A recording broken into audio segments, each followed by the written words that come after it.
있는데요. 사실은 이후에 제 아내가 저희 가정이 교회 이제 중공되고 나서 이후에 교회 집을 저희가 얻는 과정에서 간증할 거리들이 좀 있어서 좀 나누는 시간을 가졌으면 좋겠다 해서 시간을 마련했습니다. 우리 사모님 나오셔서 이어서 간증을 좀 나누도록 하겠습니다. 나오실 때 큰 박수!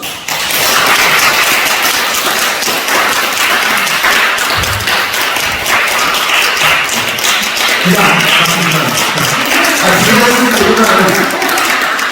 네.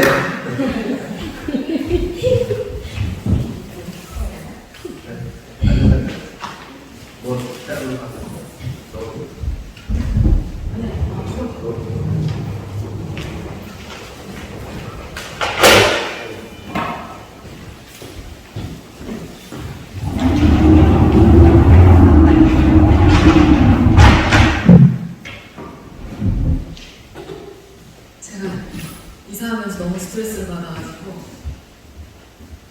몸이 지금 이제 긴장이 풀리고 나니까 몸이 돌먹은 손같아요. 그래서 앉아있기가 너무 어려워가지고 그래서 양해 부탁드립니다.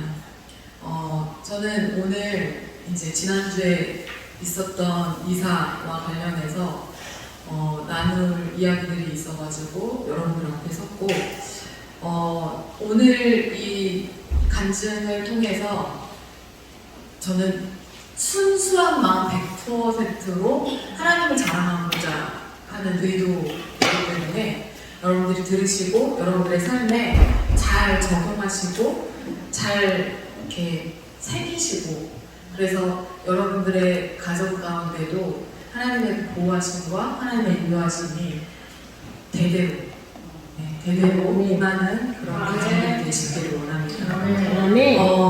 우리가 보통 하나님이 준비하신다라는 표현을 쓰잖아요. 근데 사실 하나님이 준비하실 거야, 하나님이 준비하실 거야 그런 얘기를 하는데 솔직히 그 얘기를 하면서 하나님이 준비하시는지 안 하시는지 모르잖아요. 모르고 그냥 우리가 그 얘기를 한단 말이죠. 왜냐하면 내일이 아니니까. 그리고 이 사람이 불안해할 때 그 불안을 잠재우기 위해서 하나님이 준비하실 거야 라고 얘기합니다. 어제 교회에 왔더니 김 집사님이 입이 이만큼 나왔어요. 그래서 왜 그러냐 그랬더니 나는 하나님께 내가 얼마나 열심히 하는데 나는 미래가 어떻게 되는 거야 막 이러면서 이제 막 투덜투덜 스머프 같아서 있는 거예요. 저는 이제 그러니까 진짜 삐진 게 아니라 그냥 투덜투덜 되고 있는 거예요. 그래서 제가 아무 얘기도 안 하고 그냥 이 이야기는 오늘 나눈 이야기는 저희 아이들도 모르고 아무도 몰라요. 목사님과 저만 아는 얘기거든요. 그래서 아무 얘기도 안 하고 내일 간증할 때 잘 들어. 제가 그냥 그렇게 하고 두드려 줬거든요.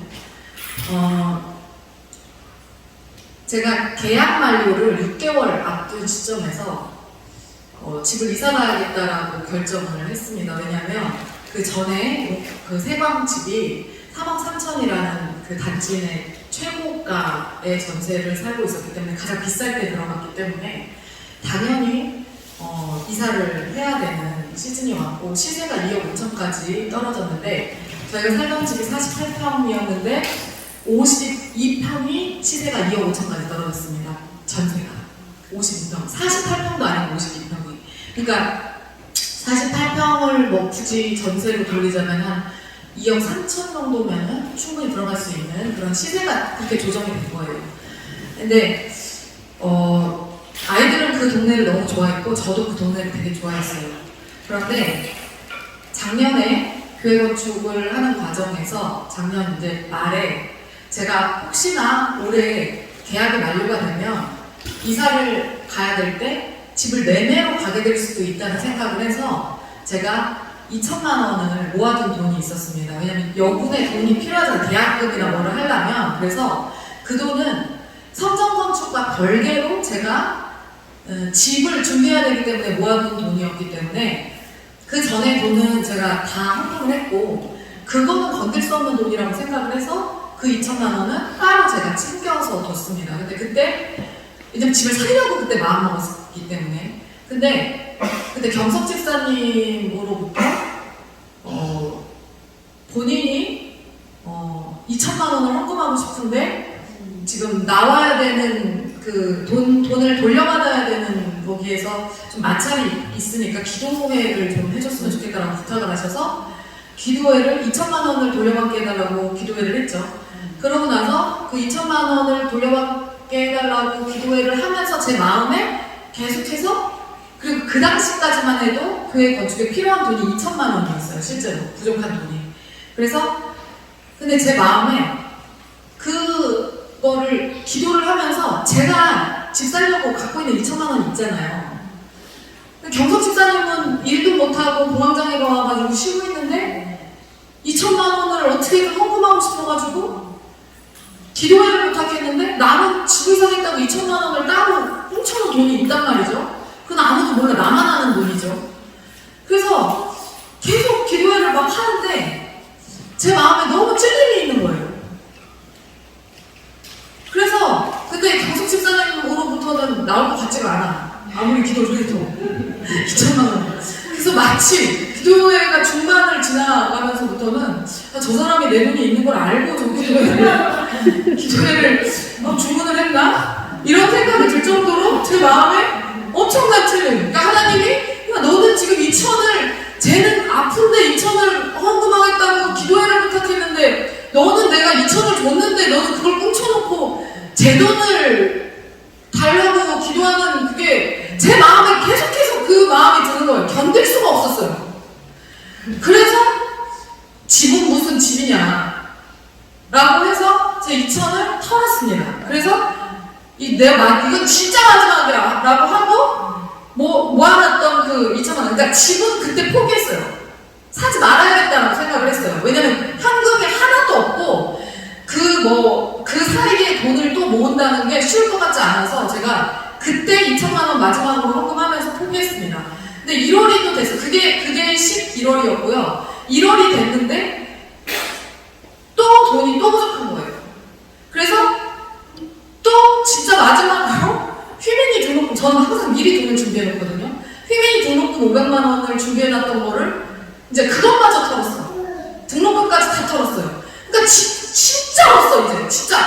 진짜 손가락을 빨아야 되는 그 상황. 계속 결제일만 그냥 기다렸다가 그거 30만 원 결제되면 그걸로 또 모자른 건축 또 그거 또 보내고 그냥 그 생활을 계속 하던 시기였어요.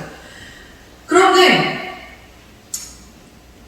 이제 용복에다가는, 세방에다가는 집을 이사하겠다고 통보를 주인한테 해놓은 상태잖아요. 근데 주인이 시원하게 네 그럼 이사하는 날 만기일에 3억 3천을 라이스한테 돌려드리겠습니다라는 얘기를 안 하는 거예요. 계속해서 네 무슨 문자를 막 이렇게 보내잖아요. 그럼 네 전화를 하잖아요. 통화를 하는 게 하늘의 별 따기처럼 하고 전화를 합니다.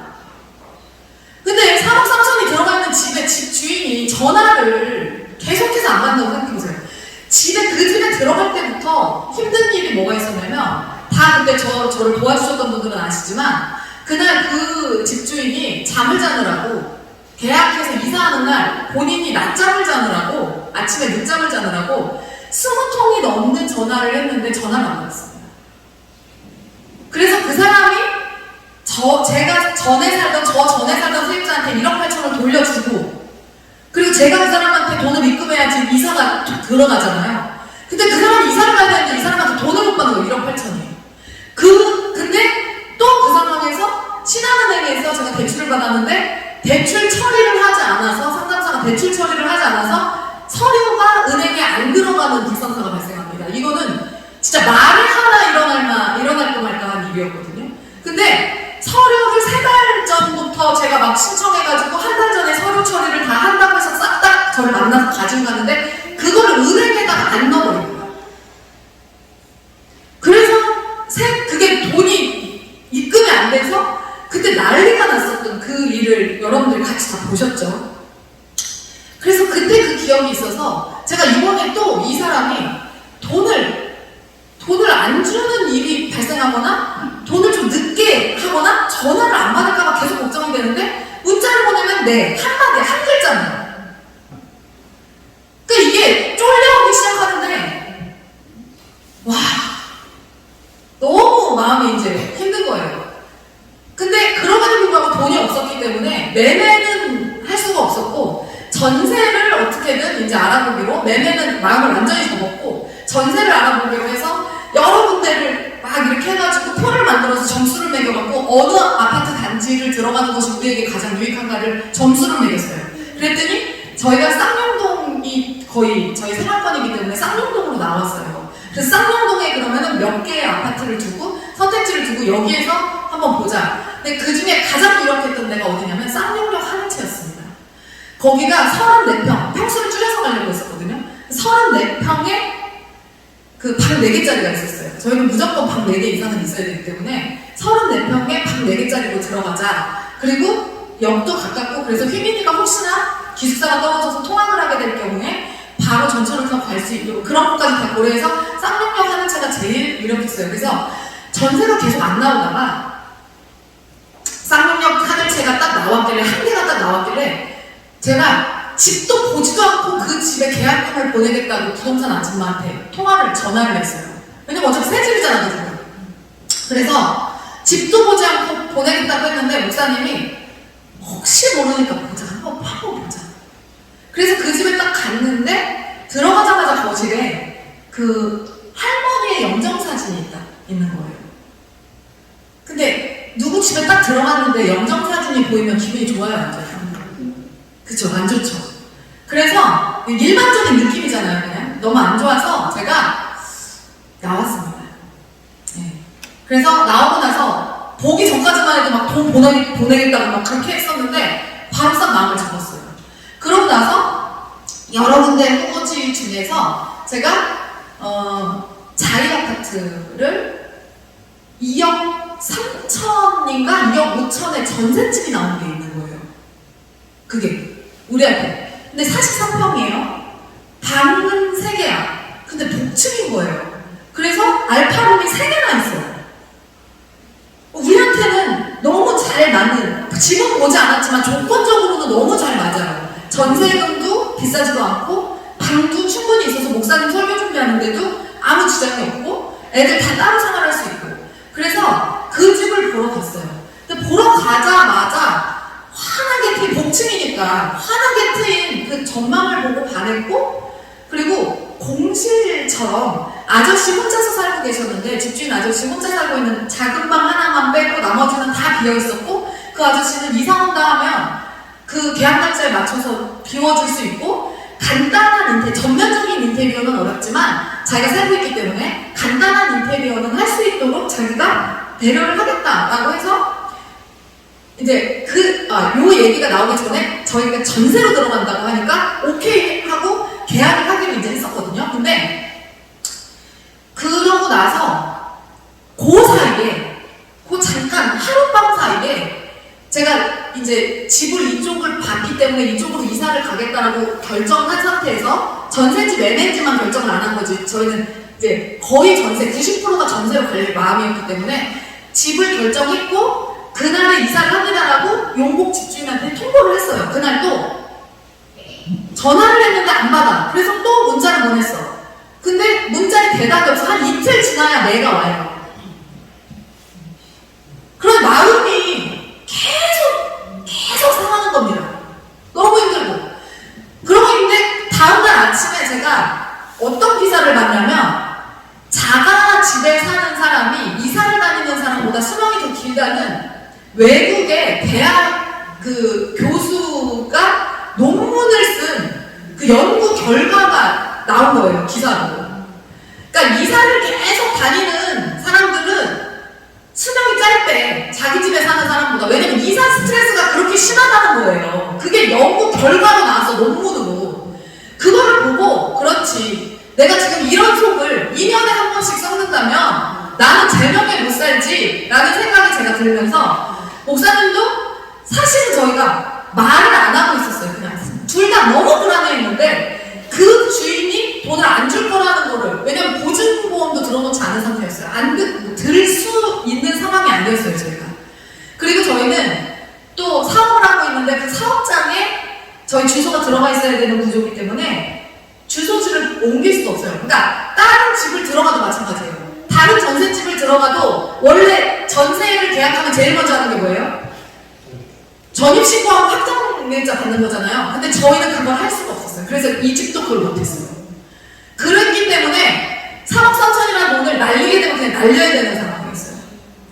그래서 둘이 너무 불안하니까 서로 말을 안 하고 여보 생각하지 말자 우리 그냥 주겠지 이러면서 서로 더 이상 말을 안 하고 그렇게 지내고 있었어요. 그러니까 이제 저희 부모님은 돈 쓰는 거에 대해서 항상 되게 저기하기 때문에 무조건 집사하지 말라 그래. 무조건 건축하지 말라 그래. 그래서 제가 목사님한테도 그랬어요. 우리 엄마 아빠 말대로 했으면 우리는 평생 옥탑방을 벗어나지 못했을 거고 평생 교회 지하 교회를 벗어나지 못했을 거다. 내가 인생에서 가장 잘한 게 엄마 아빠 말을 정확히 반대로 한 거였어요. 제가 그 얘기를 했거든요. 그래서 우리 엄마 아빠는 무조건 하지 말라고 그래. 이번에도 집을 산다고 했을 때 반대했어요. 그런데 제가 제 수명이, 그러니까 엄마 아빠 수명이 줄어드는 건 아니잖아요. 이사를 누가 하니까? 내가 하니까. 그래서 저는 수명이 줄어들어서 제 명에 못 죽을 것 같은 거예요. 너무 힘드니까. 그래서 무조건 이사를 할 거고, 그러면 그 사람이 그 사이에 또 돈을 준다는 얘기도 안 하고 연락도 안 되고 그때 이제 터진 거예요. 저랑 목사님이랑. 그래서 매매로 간다. 무조건 매매로 간다. 근데 매매를 해야 될 때, 매매를 할 때 저희는 집이 2주택자이기 때문에 매매를 할 때 대출이 70% 이렇게 나오질 않습니다. 그래서 얼마까지 받을 수 있는지 그거를 막 확인을 해야 돼요. 그래서 확인을 해봤는데 간신히 어떻게 가까스로 되겠어.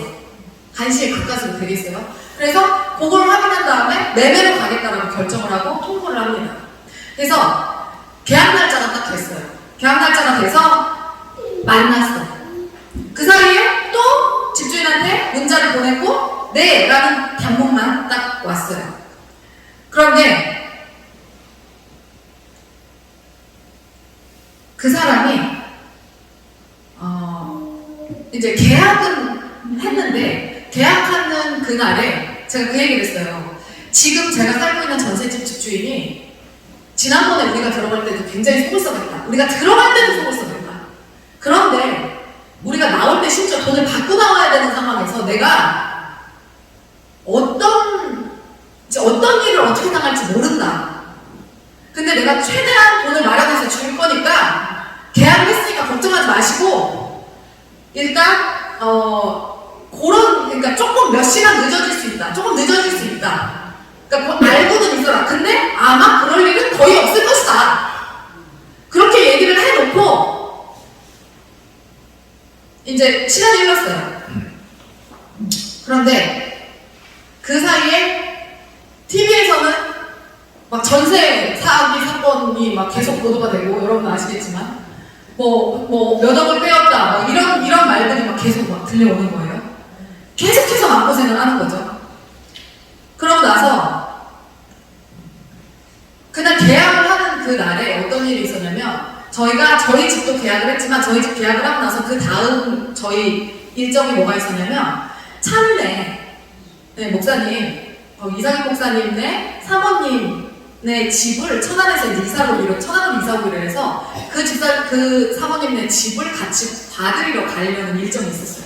그래서 제가 그러니까 계약서를 쓰고 있는데 전화가 계속 오는 거예요. 다른 부동산에서 전화가 오는 거예요. 그러니까 네 사장님, 네 거기 부동산으로 갈게요. 막 이 전화를 받고 거기 사모님한테 전화가 오고 얘기한테 막 전화가 오고 계약서를 쓰고 있는데 복비는요 막 이러면서 막 하니까 이 사장님이 이쪽 사장님이 지금 누구한테 얘기하는 거야? 나한테 얘기하는 거야? 누구한테 얘기하는 거야? 저 통화를 하고 있는데 지금 뭔 소리를 하고 있는 건가 이제 싶으니까 무슨 말이냐고 물어보는 거야. 이 앞에 앉아있는 집주인도 무슨 말이냐? 왜 나 지금 돈 얘기가 왜 나오고 여기서 막 그러냐? 그런 식으로 이제 얘기가 막 나왔어요. 그래서 제가 사실은 요거 끝나고 나서 다음 계약이 있다. 그래서 무슨 계약인데? 물어봐서 이제 우리가 사실은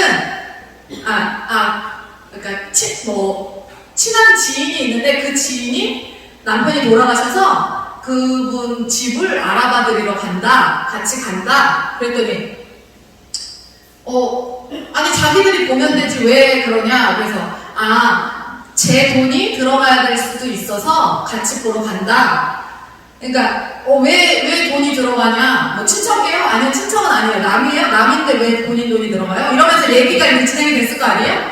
그러다가 저는 이제 그 동네로 자의로 이사를 가고 싶지 않았던 가장 큰 이유가 뭐냐면 학부모들이 거기 많이 그 동네에 살고 있기 때문에 학부모들하고 계속 부딪히게 될까봐, 만나게 될까봐 그게 싫었어요. 그래서 그거가 싫었고, 그 다음에 저는 항상 저희 직업을 얘기할 때 목사라고 먼저 얘기를 하지 않거든요. 왜냐면 목사라고 사모라는 사실을 알면 일단 저희는 지고 들어가야 돼요, 무조건. 그래서 정당한 요구를 하지 못할 때도 많아서 목사라는 말을 먼저 공개하지 않습니다.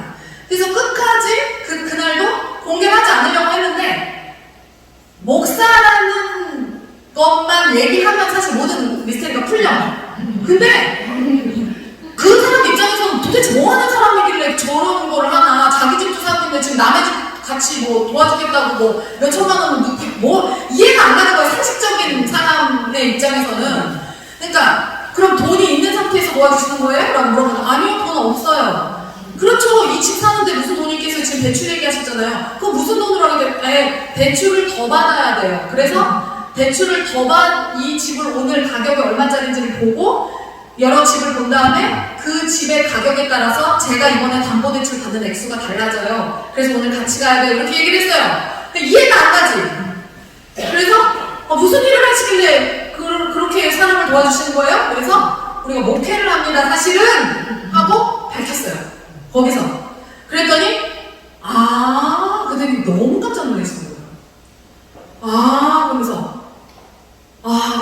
아니 근데 목회를 한다고 해서 그렇게 하나요? 그렇게 누가 어렵다고 하면 그렇게 도와주시나요? 원래 목회를 하는 목사님들이 다 그러신가요? 이러면서 놀라서 되물으시는 거예요. 그래서 아니 그렇진 않죠. 근데 저희는 사업도 하고 그래서 그냥 힘든 분이라 저희가 은혜를 또 입었기 때문에 도와주고 싶어서 대출을 받아서 받는 김에 더 받아서 도와드리려고 하는 거예요. 길바닥에 나앉게 할 수는 없으니까요. 그렇게 얘기를 했어요. 근데 너무 신기하게 저희를 바라보고 오시는 거예요. 부동산 사장님도 그렇고 거기 집주인도 그렇고. 그러더니 아니 목회가 목사, 그러니까 자기 주변에는 다 절 다니는 사람이고 자기도 불교 신자이기 때문에 목회를 한다는 거는 처음 봤대. 근데 그래서 제가 아니 이거 제가 이거 집 같이 보러 가고 이거 돈 좀 대출 더 받아서 도와주는 거 이거 아무것도 아니에요. 제가 그랬어요. 이게 뭐 큰일이에요. 전 진짜 그렇게 생각했거든요. 이게 뭐 큰일이에요. 목회하면서 얼마나 다양한 일들이 많이 일어나는데요. 이런 일은 아무것도 아니에요. 제가 그랬어요. 그랬더니 그래요? 그러니까 목회는 굉장히 고상하다는 생각을 하고요. 목사라는 직업이 굉장히 고상하다. 근데 이게 극한 직업에 나왔다면서요. 목사라는 이 직업이 극한 직업에 나왔고 극한 직업에서 목사의 사모가 더 극한 직업으로 나왔대요. 거기서 그게 EBS에서 나왔다고 그러더라고. 그래서 제 친한 원장님이 나 사모님 생각 너무 났잖아 그러더라고요. 그래서 이거는 아무것도 아니에요 라고 얘기를 했거든요. 그랬더니 그분이 목회 얘기 좀 해달라고 계약을 하고 나서 목회 얘기를 해달라고 해서 우리 교회 목회 얘기 할 거 많잖아요. 얼마나 다양한 얘기들이 많아? 우리 유경숙 집사님네 얘기 빼놓을 수 없고 강기정 집사님네 얘기 빼놓을 수 없고 그런 얘기들 막 쫙 했어요. 그냥 간단하게 5분도 안 돼. 그냥 아주 그냥 이렇게 그냥 아주 간단하게 얘기를 그냥 살짝 했어요. 했더니 그러더니 입을 못 다물더라고요. 그래서 그 정도인가? 이게 그 정도인가? 그렇게 이제 생각을 하고 그러고 나서 그분이 그러는 거예요. 거기서 그러니까 은혜를 받는 게 보여 얼굴에. 은혜를 막 받더라고요. 거기서. 그러더니 그분이 저는 사실 이 집을 정말 팔고 싶지 않았어요. 이 집이 당첨돼가지고 올라가는 것부터 자기가 아들 조그만 때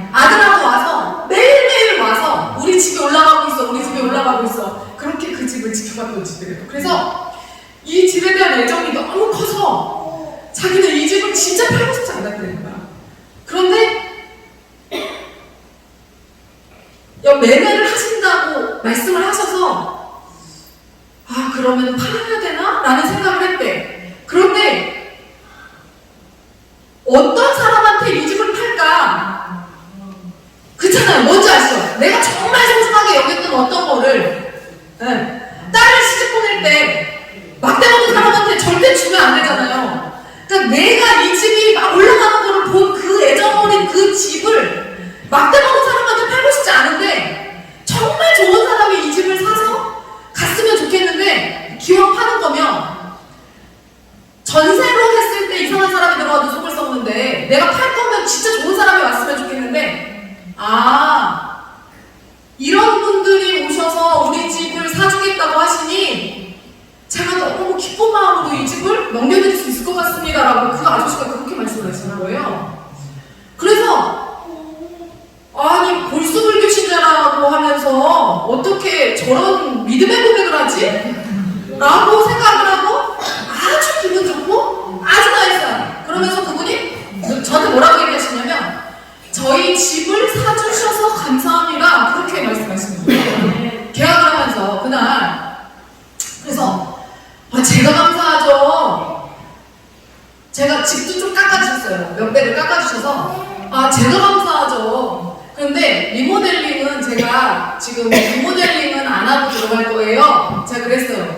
진짜로 리모델링 할 돈이 없었고 그리고 그 아저씨 입장에서는 집을 팔 때 어떤 마음이 있냐면요. 집을 팔아서 땅이나 집을 팔 때 거기에 내가 판 땅이나 내가 판 집이 새롭게 막 고쳐져가지고 그 멋있는 집이 돼 있잖아요. 그럼 조금 속상해요. 그러니까 내가 판 땅에 내가 돈이 궁해서 판 땅에 멋진 건물이 들어서고 막 이러면 속상하지 않겠어요? 좀 그 어떤 느낌인지 아시죠? 그래서 제가 우리는 리모델링 할 돈이 없어서 리모델링 안 하고 그냥 들어갈 거니까 2층에 목층이니까 2층에 판넬 정도만 깔고 들어갈 거니까 뭐 리모델링 같은 건 필요 없으니까 걱정하지 마셔라. 계약에 맞춰서 4월 18일에 맞춰서 이사만 진행하시면 된다. 그렇게 이제 얘기를 했어요. 그랬는데 시간이 이제 그렇게 해서 그거를 계약을 하고 나서 이상인 목사님 사모님네가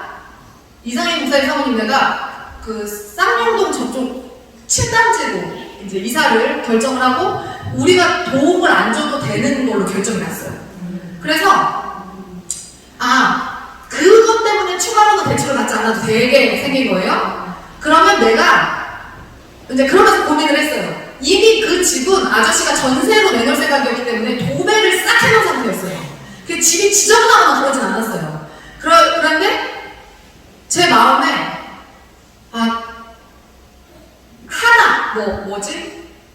싱크대, 제가 싱크대가 어두운 색이 되게 싫거든요. 검은색 싱크대를 싫어하는데 싱크대가 다 검은색인 거예요. 그래서 제가 그게 너무 싫어서 싱크대만 바꾸겠다. 유영석 집사님한테 싱크대만 바꿔달라고 했어요. 근데 그럼 싱크대를 바꾸면 대대적인 공사를 해야 되는 거예요. 주방은 어쨌든 공사를 해야 되는 거예요. 그러면 주방 공사를 하고 나면 그 옆에 붙어있는 그 벽을 공사하고 나면 그 옆에 붙어있는 문. 그러니까 새 거로 들어갈 거면 다 새 거로 들어가야지 일부만 고친다는 게 이게 안 되더라고요. 그래서 하나님이 저를 다루시는 방식이거든요. 제가 그릇이 크질 않아요. 제가 종지처럼 작거든요. 그러니까 큰 빚을 내는 거를 두려워하니까 하나님이 어떻게 하게 하셨냐면 야 싱크대만 바꿔라. 뭐 500만 원 들여서 싱크대만 바꿔. 그 마음으로 시작을 하는 거예요. 그럼 싱크대에서 야 옆에 냉장고 하나 넣어. 그러니까 뭐 추가 이렇게 추가 이렇게 하나님이 진행을 이렇게 하시는 거예요. 그래서 결국에는 올 인테리어로 제 생각이 확장이 됐어요. 제 생각을 완전히 바꾸셨어요. 그러고 나서 어차피 그 집을 도와주지 않아도 되기 때문에 저희 인테리어 할 비용만 대출을 이제 추가로 받습니다. 받아서 근데 그 대출은 이 집에서 전세자금 대출을 갚아야지만 모든 대출이 실행이 돼요. 무슨 말인지 아시죠? 절대로 대출이 2개가 있는데 그거를 갚기 전에는 아파트 담보대출을 받을 수가 없어요. 실행 자체가 안 돼요.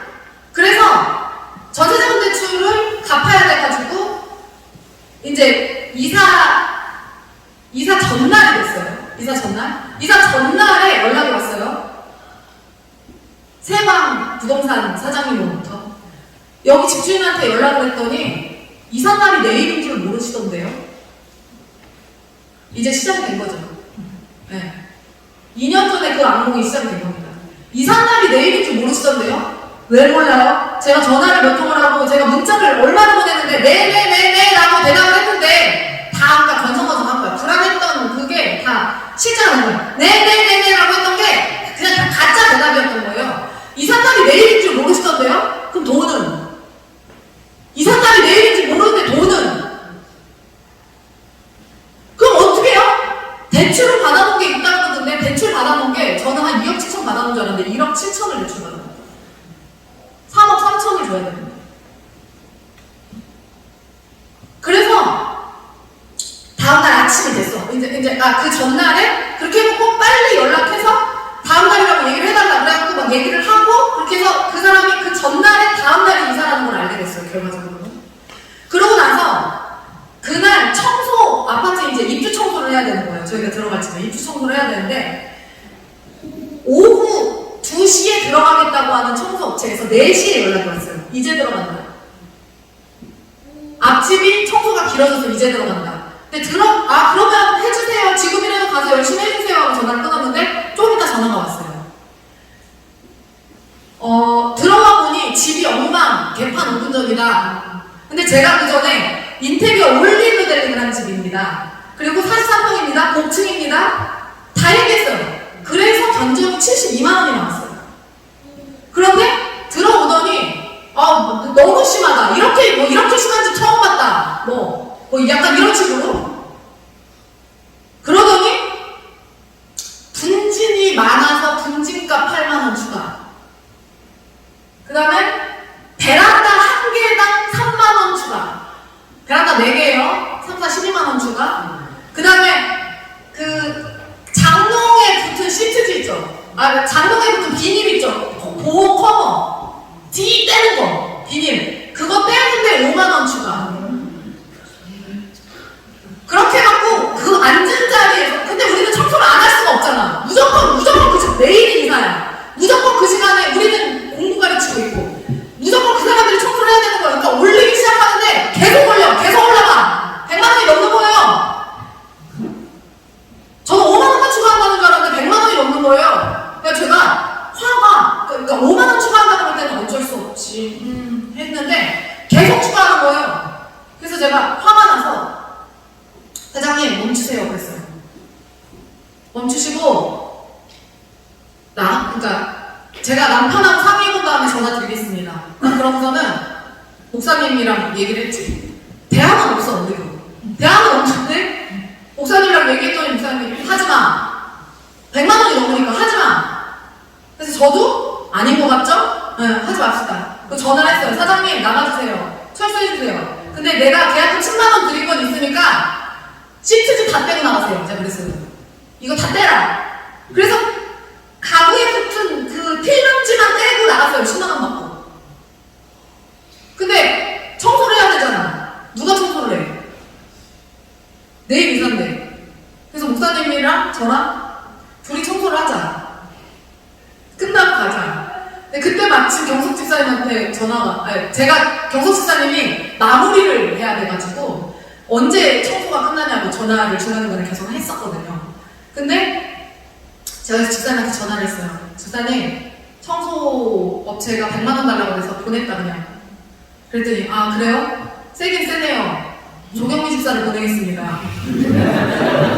자기는 안 해요. 조경미 집사를 보내겠습니다. 지금 수업하고 있는데 그래서 일단 저도 지금 수업하고 있으니까 일단 대책을 이따가 생각을 해봅시다. 끊었어. 강민호 집사님한테 또 문자가 왔어요. 사모님 이사 청소 끝났어요? 아니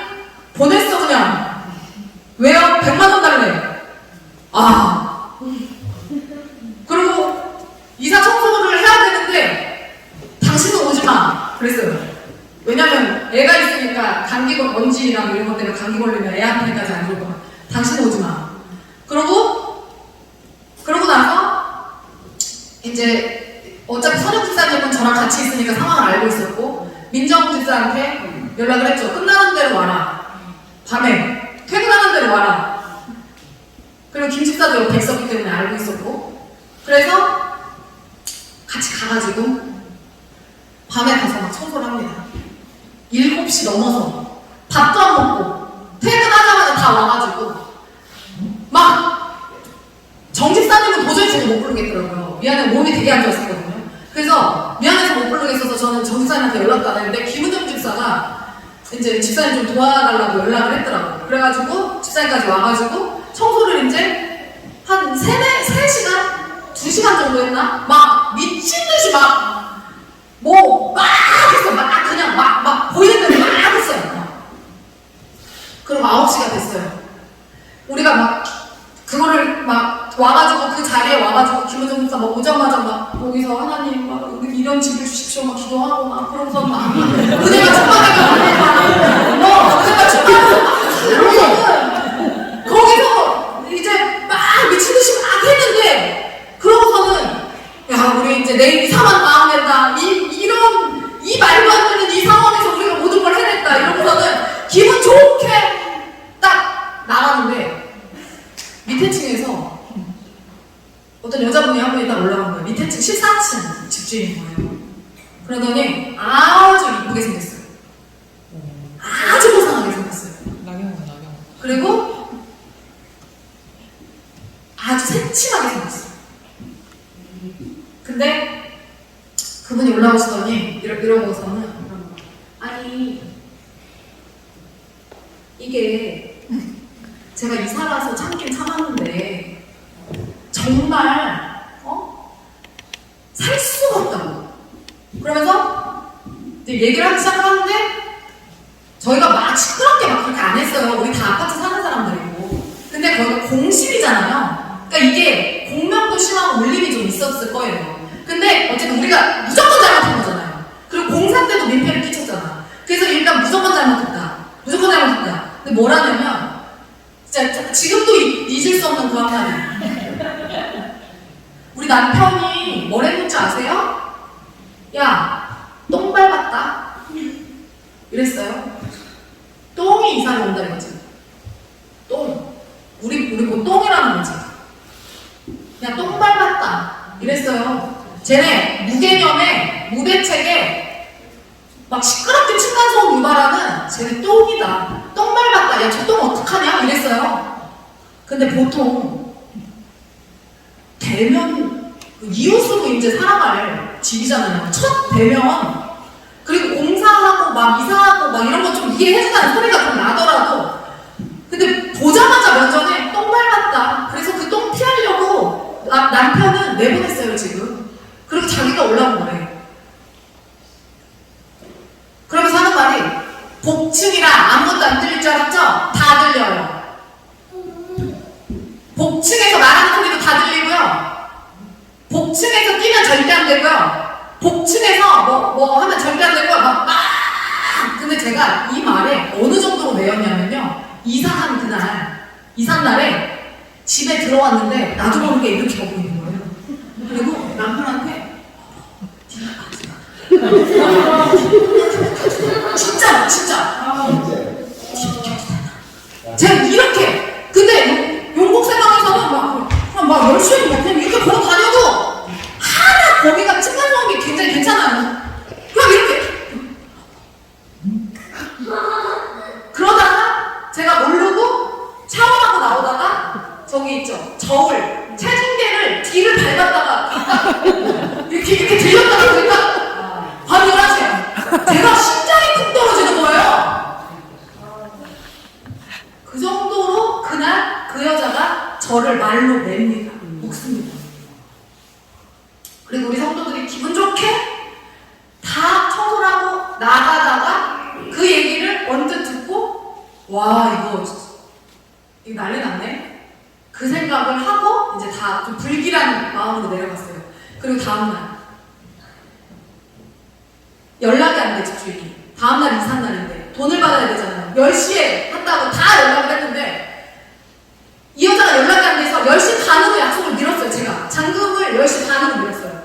근데 전화를 안 받아. 계속 안 받아. 이 용국세관 집주인이. 그래서 전화 하나 포기하고 문자를 올려요. 오늘 이사를 합니다. 지금 이사팀 싸고 있습니다. 연락을 주세요. 그러고 나서 어쩔 수 없이 10시가 됐어요. 이제. 그래서 10시에 그 세관 부동산에 가서 제가 장기수선 충당금이랑 여러 가지 세금 정산한 거를 다 갖다 보여주고 저희 이제 이사 갑니다라고 했어요. 그랬더니 그러고 나서 통장을 갔는데 통장에 대출 실행 그러더니 3억 4천 뭐 얼마가 막 이렇게 찍힌 거예요. 아, 갚았구나. 왜냐면 대출이 실행이 되려면 무조건 그 여자가 돈을 갚아야 되는 거거든요. 그래서 갚았구나라고 생각을 했어요, 저는. 그래서 그걸 보고 속썩일 줄 알았더니 9시 56분에 너무 좋네. 그 생각을 하고 이제 넣어줬다. 돈 넣어줬다. 그 세관 그 부동산 사장님한테도 넣어줬어요. 돈 넣어줬어요. 이쪽 부동산 사장님한테도 돈 넣어줬어요. 저 이제 가서 잔금 치르면 돼요. 라고 했는데 뭐 이상해. 10시 반이 다 됐는데 이상해. 돈이 들어온 게 아니라 대출 실행 예정 그 금액이 그냥 뜬 거예요. 그냥 합쳐져서 뜬 거예요. 오늘 금방 돈 갚으면 이걸 실행할 거야라는 예정 금액이 뜬 거예요. 그래서 그때부터 집주인은 연락이 안 되는 상태에서 저는 이제 등골이 오싹해지면서 식은땀이 막 흐르기 시작하는데 기다리고 있어요. 10시 반, 약속했던 10시 반이 됐어. 전화 통화를 하면서 제가 갑니다. 저기한테. 은행에다 연락을 했어요. 은행에서도 이 사람이 돈을 갚아야지만 대출 실행이 되는 거기 때문에 빨리 집주인한테 연락을 해서 돈을 갚으라 해라. 전화는 받아, 안 받아? 안 받아. 그 2년 전에 그 일이 똑같이 반복이 되는 겁니다, 또. 진짜 얼마나 속을 썩었는지. 그러고 나서 11시가 다 돼서 이미 30분은 다 흘러서 법무사 와서 앉아있고 세금 얼마 내라 다 하고 내가 이제 가는 집 집주인, 자기 집주인과 자기 집주인 친구분, 가장 친한 친구래요. 가장 친한 친구가 이제 그 집 소중했던 그 집 파는데 자기가 그 역사 현장에 함께하고 싶다고 같이 온 거예요. 그래서 옆에 같이 앉아있어. 그 두 분, 부동산, 그 다음에 여기, 법무사, 앉아가지고 있는데 할 수 있는 게 뭐가 있어요? 이사를 진행할 수 있어요? 돈이 안 들어왔는데 이사 진행할 수 있어요? 아무것도 못해요. 근데 제가 더 이상 그 자기 집주인한테 민폐를 끼치면 안 됐던 이유 중에 하나가 뭐냐면 원래 돈을 다 잔금을 치러야지만 그 집에 들어가서 인테리어를 하는 거예요. 그게 상식이잖아요. 돈도 안 주고 그 사람 어디로 이사가. 근데 제가 무리한 부탁을 했어요. 4월 1일부터 인테리어를 하게 됐다. 집을 비워달라. 말도 안 되는 겁니다. 근데 그분이 그 얘기를 듣고 며칠 동안 고민을 하시다가 집을 비워줬어요. 그래서 제가 더 이상은 민폐를 끼치면 안 된다. 내가 돈 무조건 그때 줘야 된다. 그렇게 해가지고 전화를 했더니 11시에 그 여자가 통화가 됐어요. 그러더니 전화를 끊으래. 전화 빨리 끊으래. 전화 통화가 간신히 됐는데 전화를 끊으래. 왜? 어플로 돈을 1,000만 원씩 보내기 시작할 거래 지금 이제. 어플로. 여러분 이게 진짜 남 얘기니까 진짜 어플로 1,000만, 이거 돈 보내보신 분들 아시죠? 어플로 1,000만 원씩 한도가 있어요. 그게 하루에 보낼 수 있는 그게. 그래서 늘려놔야 됩니다. 한도를 이사하려면.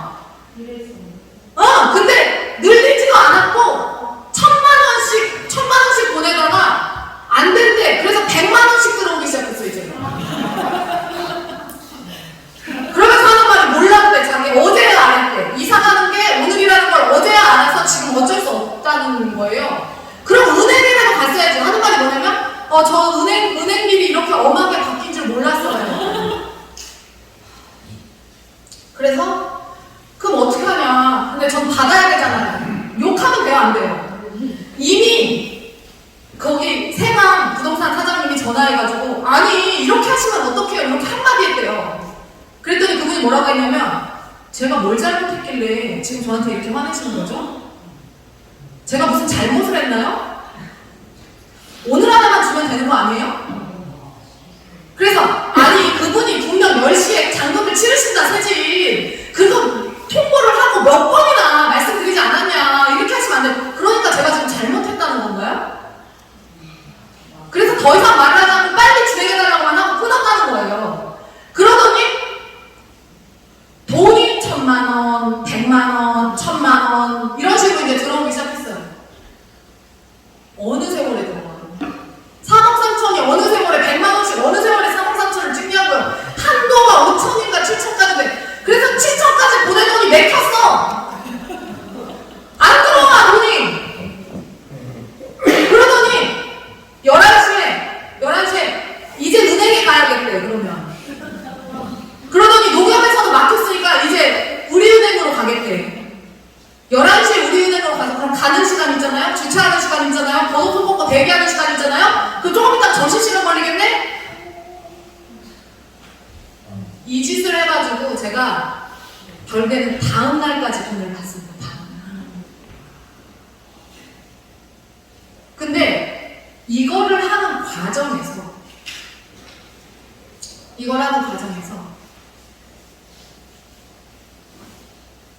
제가 그 아저씨의 태도, 자기 집주인의 태도에 계속 놀란 거예요.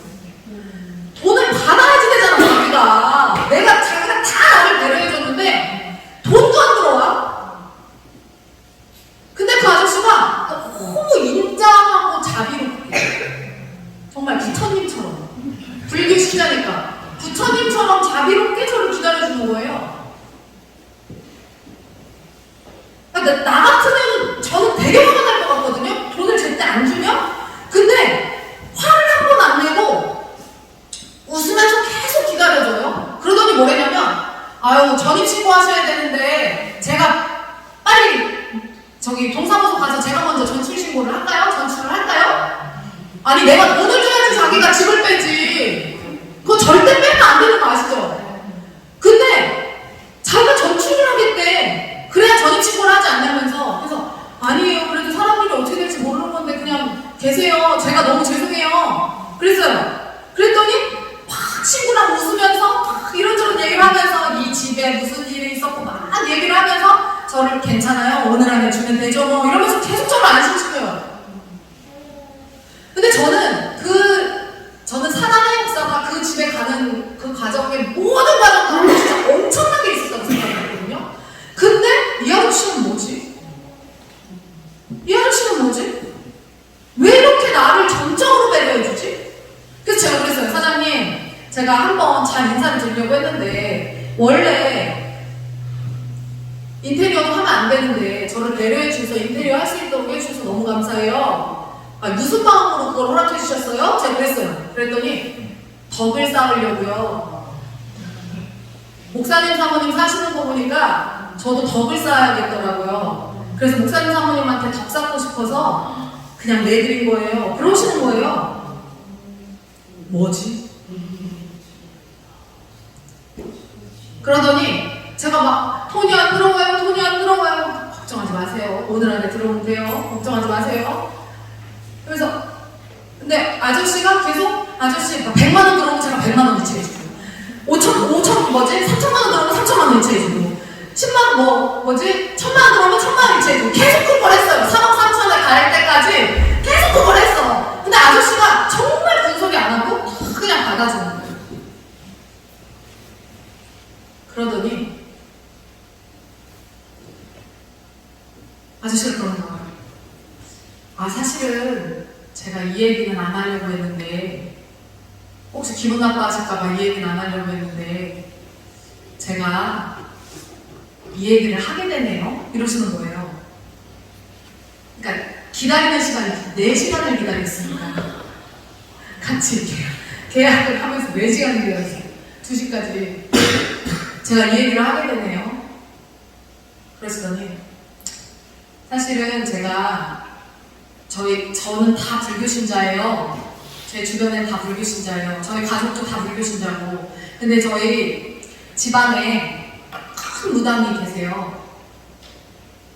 큰 무당이 있대. 근데 그 무당은 그러니까 위령제 할 수 있는 무당이 여러분 혼을 달래는 거잖아요. 그러니까 물론 우리는 안 치지, 우리 입장에서는 안 치지 그거를. 근데 어쨌든 이제 또 그쪽에서는 분명 그 영이 열린 사람들이 여러분 그걸 하는 거는 그거는 뭐 또 의심의 여지가 없는 거예요. 네. 그래서 그분이 위령제를 하시는 분인데 그거를 전문으로 하시는데 제가 아내랑 사별하고 나서 이 집에 살면서 제가 아내랑 사별하고 나서 그 강원도 원주에서 아주 큰 신당을 하는 이제 무당이래요 그분이. 그래서 그날도 이쪽 지역에서 천안 쪽에서 위령제를 했대 그분이. 위령제를 하고 나서 자기가 이제 그분의 친척이니까 얼마 전에 사별했다는 걸 아시니까 그분이 너네 집에 가서 그 좀 혼을 달래주고 그 풀어주는 그러니까 굿은 아니지만 땅 밟기도 해주겠다고 그 집 땅 밟기도 해주겠다고 모셨대요. 그 집에 오셔서 기도를 해주러 이제 오셨는데 아내의 혼도 달래주고 한다고. 근데 그분이 딱 들어오자마자 그러시더래요. 참 그 문을 현관문을 딱 열자마자 벽을 딱 보더니 십자가가 있네. 십자가가 보여. 야, 이 집에 왜 십자가가 보이지? 그러더니 이상하다 그러면서 거실 쪽으로 이렇게 딱 들어가서 거실을 딱 보더니 여기도 있어. 아주 크고 밝고 환한 십자가가 있어. 그러더니 곳곳을 들어보더니 야, 이 집에 왜 이렇게 십자가가 있냐? 십자가가 보여. 계속 십자가가 보여.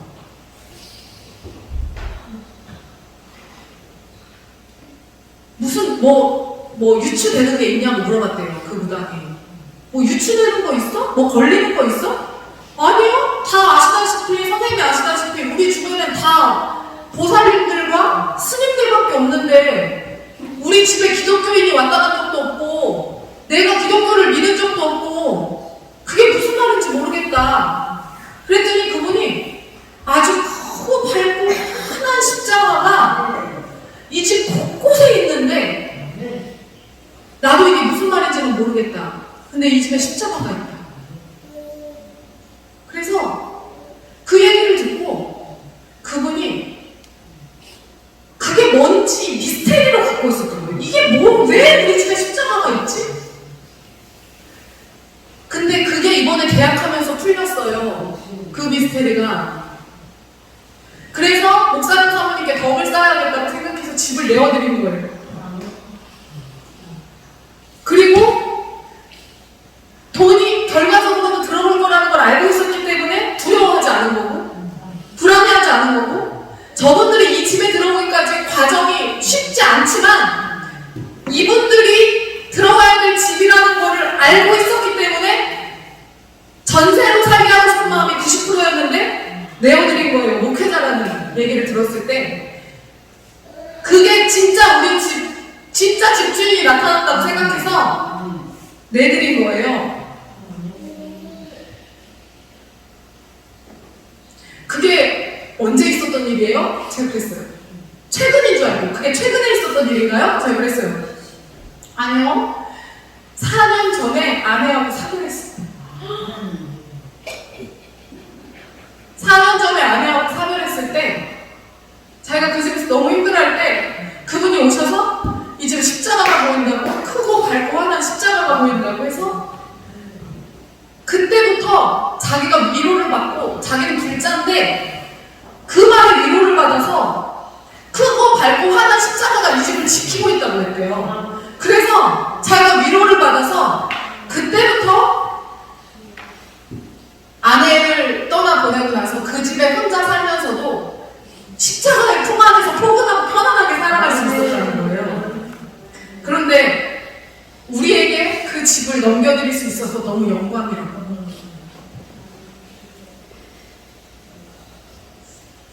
제가 그 얘기를 목사님하고 듣고 거기서 소름이 앉아있는데 소름이 그래서 그때 그 얘기를 듣고 나서 그 옆에 앉아있던 친구분은 절을 한대. 집이 절을 하는 집이래. 그분한테 얘기해서 그 친구도 그 이야기를 알더라고요. 여러분 보세요. 하나님의 역사가 얼마나 신명막측한지. 4년 전이면 제가 플라디움에서 했거든요. 교회 진출할 거라고 생각도 못했을 때였어요. 근데 하나님께서 그 모든 과정 가운데 우리 성도들이 저 이사할 때마다 한 말이 뭔지 아세요? 사모님은 이사가 왜 이렇게 힘들어요? 여기 자이 그 사장님이 하는 말이 자기 부동산 하면서 여태까지 한 번도 이렇게 이사 힘들게 하는 사람 못 봤어요. 이런 경우는 없어요. 이렇게 속 썩는 경우는 없어요. 근데 여러분, 제가 그 속을 안 썩었으면 저는 그 집을 사지 않았을 거예요.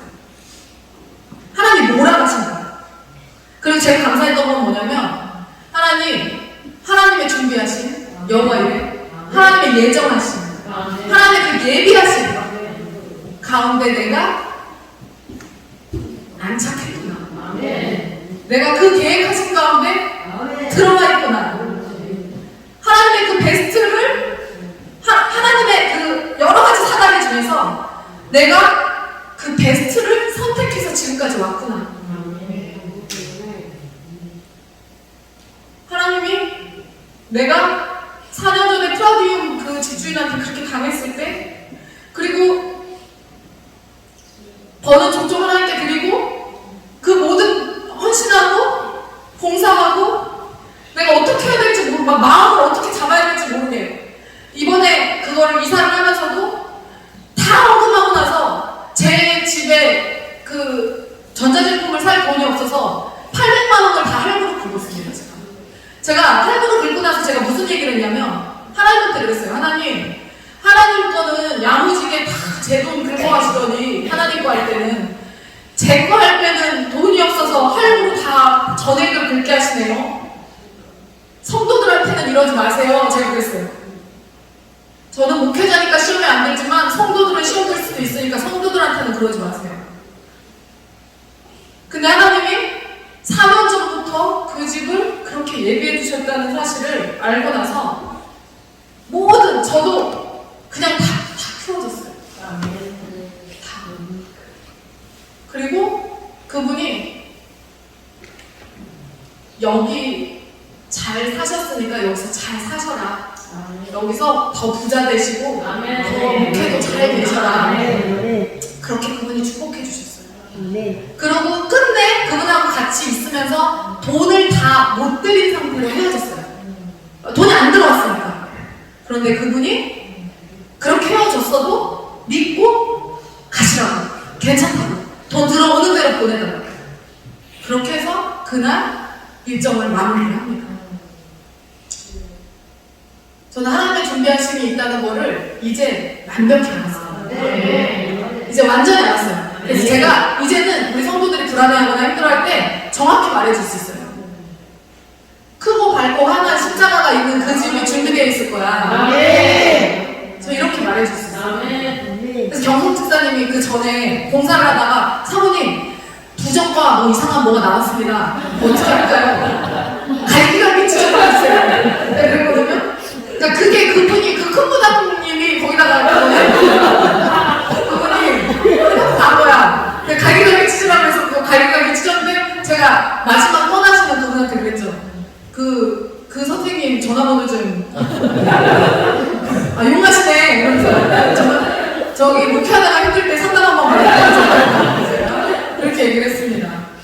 그래서 저는 그렇게 해서 그러니까 발람이 여러분 이스라엘을 저주해달라는 부탁을 받고 발람이 술사였잖아요. 무당이었잖아요. 발람의 입술을 통해서 하나님께서 말하시죠. 그래서 이스라엘을 막 축복합니다. 저는 그렇게 이해했거든요. 우리가 그렇다고 해서 뭐 무속인들 찾아다니면서 어떤 뭐 이런 거 절대 아닌 거 아시죠? 그것도 절대 아니고. 그러니까 큰 무당 맞는 거예요, 그 사람. 진짜 제대로 열리고 제대로 보는 사람인 거예요. 네, 그래서 그렇게 그 얘기를 들어서 제가 이 집에 대해서 보는 과정이 그러니까 여러분 하나님이 여러분을 위해서 준비하신 있어요, 그게. 뭐가 됐든 있어요. 뭐가 됐든 있어. 그런데 제가 이번에 느낀 게 뭐냐면 정말 취하기 위해서 엄청나게 싸워야 돼요. 엄청나게 진짜 쟁취하는 거구나. 정말 힘들구나. 그거를 제가 이번에 뼈저리게 경험했습니다. 여러분들 옆에서 보셔서 아시겠지만. 그래서 여러분 소망을 가지시고 하나님 앞에서 여호와 이레 되신 하나님을 다 같이 우리 찬양하고, 마치 그렇게 하고 나서 제가 자는데 막 눈물이 너무 나는 거예요. 하나님의 그 예배하심이 느껴져서. 그러고 나서 다음날 눈을 딱 떴는데 이 찬양이 유튜브에서 나오는 거예요. 우리바다 높은 가치라는 찬양이 나오는데, 그 찬양의 고백을, 가사를 보시면 아시겠지만 여호와의 영광을 인정하는 것이 온 세상 가득하리라 라는 그 가사가 나오거든요. 마치 하나님이 그 찬양 중에서 저에게 말씀하시는 것 같았어요. 이제 인정해? 이제 인정하지? 내가 그동안 자고 있었던 거 아니고, 내가 그동안 너네 집을 준비하고 있었고, 네가 얼마나 헌신하고 나에게 얼마나 잘했는지 내가 기억하고 다 알고 있었다는 사실을 인정해! 그래서 제가 어제 하루 종일 그 찬양을 틀어놓고, 집에다가 틀어놓고, 거실에다 틀어놓고 계속 듣고 같이 따라 불렀거든요. 그랬는데 또 하나님의 예언이 성취되는 것처럼 느꼈어요. 왜? 그 집에 십자가가 밝게 빛났다고 그랬잖아요. 단 한 번도 찬양이 흘러나온 적 없었던 그 집에 하루 종일 여호와의 영광을 인정하는 것이 온 세상 가득하리라는 그 찬양이 하루 종일 흘러나오는 그거를 경험하면서 하나님 이렇게 일하시는구나. 이곳이 대대되게 하시는구나. 제가 줄줄이 이사인 걸로 알고 있어요. 저를 시작으로 해서 줄줄이 우리 성도들 이사인 걸로 알고 있는데, 하나님이 준비하신 여러분의 여러분의 헌신과 여러분의 그 마음 드림, 그거 하나님 다 기억하시고 분명 하나님 준비하신 그 과정. 지금 이 아주 중요한 요 포인트만 못 들었어요. 남편이 꼭 강명 집사님 집에 가서 들으라고 하세요. 그 무당부터 못 들었어? 그래서 그래서 여러분들 그렇게 하나님이 준비하셨다는 사실을 믿고 여호와의 영광을 지금부터 인정하면서 불안해하지 마시고 두려워하지 마시고, 우리 성도들은 교회 건축을 2번이나 한 저력 있는 교회고 저력 있는 성도들입니다. 우리가 빚없이 그렇게 할 수 있었던 거는 여러분들의 헌신이 정말 너무너무 중요했고, 여러분들의 헌신이 뼈를 갈아 넣는 헌신이 여기에 들어가 있기 때문에 그게 가능했던 거예요. 누구 한 사람의 힘으로 절대 그건 아닙니다. 하나님의 일은 합력하여 선을 이루는 것이기 때문에 한 사람의 힘으로 한다는 건 하나님 기뻐하지 않으세요. 여러분의 헌신, 그 저력 있는 우리 성도들이 오늘 이 시간에 저희 집 그것까지 보시면서 진짜 하나님 준비하시는구나, 예정하시는구나 보시면서 우리가 다 같이 하나님의 영광을 인정하는 시간 됐으면 좋겠어요. 그래서 같이 이 찬양 하고 이제 목사님 나오셔서 예배 마치도록 하겠습니다.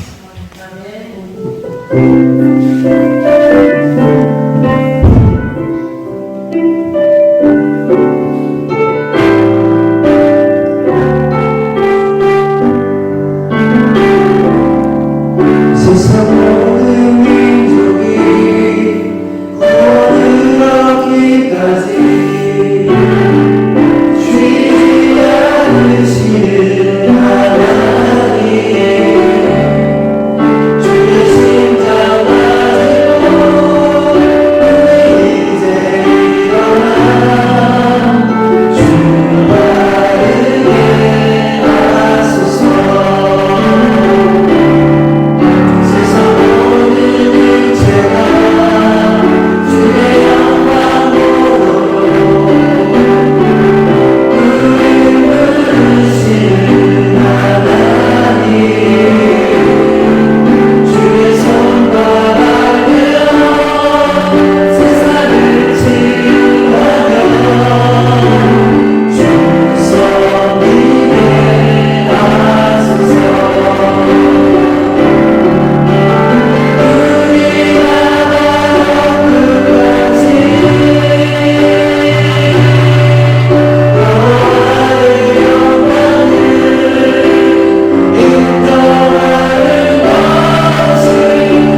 말씀을 통해서 어떤 간증을 통해서 하나님의 역사하심을 인정하게 됩니다.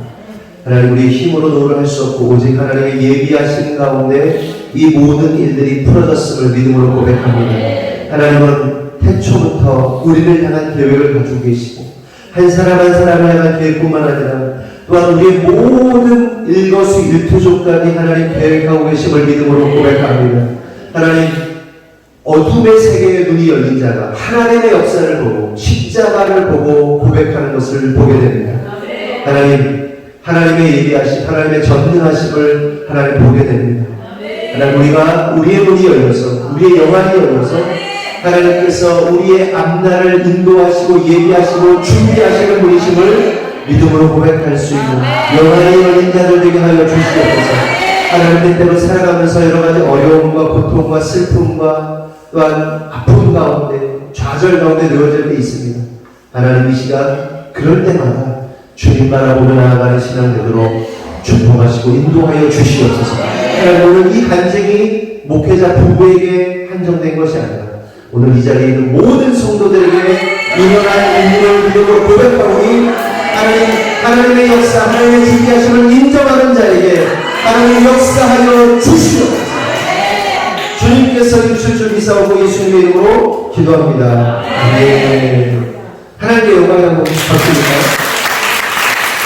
오늘 꽤 긴 시간이었지만 광고 말씀 나누고 오늘 설거지 담당 확인하시고요.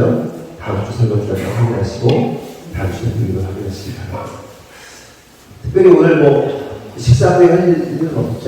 없고 요거 그냥 낄까요? 저거만? 아니, 이건 나중에 따로 얘기해주세요. 네, 다 같이 일어나겠습니다. 네. 하성의 말씀 나누겠습니다. 준비! 번호필! 강의필! 네. 큰 참고로 광고 하나 안 했는데,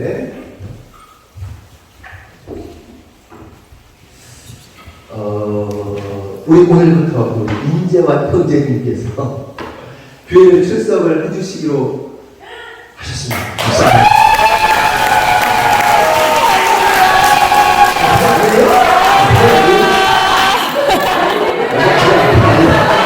아니었구나. 아니, 때때로 도와주시고 참석해 주시기로 한 건데, 부담 갖지 마세요. 아니, 교회에 계속 자주 방문하고 같이 예배 드리고 그렇게 도와주고 있어요. 그래서 좀 그래도 프리하게 그렇습니다. 기도하겠습니다. 하나님 감사합니다. 오늘 우리가 좀 전에 기도하고 고백한 것처럼 하나님께서 하나님의 영광을 인정하는 자에게 모든 나라와 민족이 인정하고 고백할 수밖에 없는 시간이 오기를 간절히 소망합니다. 하나님, 마지막 때에 그런 일들이 일어날 것입니다. 그러나 그 이전에 먼저 하나님의 영광, 하나님의 역사를 인정할 줄 아는 우리 하늘꿈교회 성도를 될 수 있도록 인도하시고 주장하여 주시옵소서. 하나님, 기도하는 것을 우리 성도들이 주님 앞에 예물을 드립니다. 드린 손길이 하나님 함께 하시고 그들의 사업과 가정과 직장 가운데 하고 있는 모든 일들 가운데 하나님의 역사하신 개입하심이 충만하도록 하나님 천군천사를 보내주셔서 지키시고 보호하여 주시옵소서.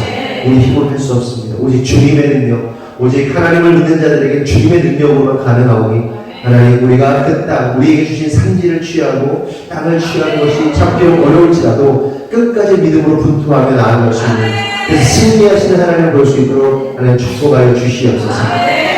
하나님, 그리하여서 어린아이부터 우리 어른들 모두가 정말 합력하여 선을 이루고 하나님의 뜻을 또 하나님의 역사를 눈으로 목도하는 성도를 되도록 축복하여 주시옵소서. 지금 우리 구주 예수 그리스도의 은혜와 하나님 아버지의 무한하신 사랑과 성령님의 가방동 내주 역사하시니 오늘 주님의 뜻대로 살기로 결정한 모든 성도들 위해 지금부터 영원토록 함께 하시기를 간절히 축원하옵나이다. 아멘.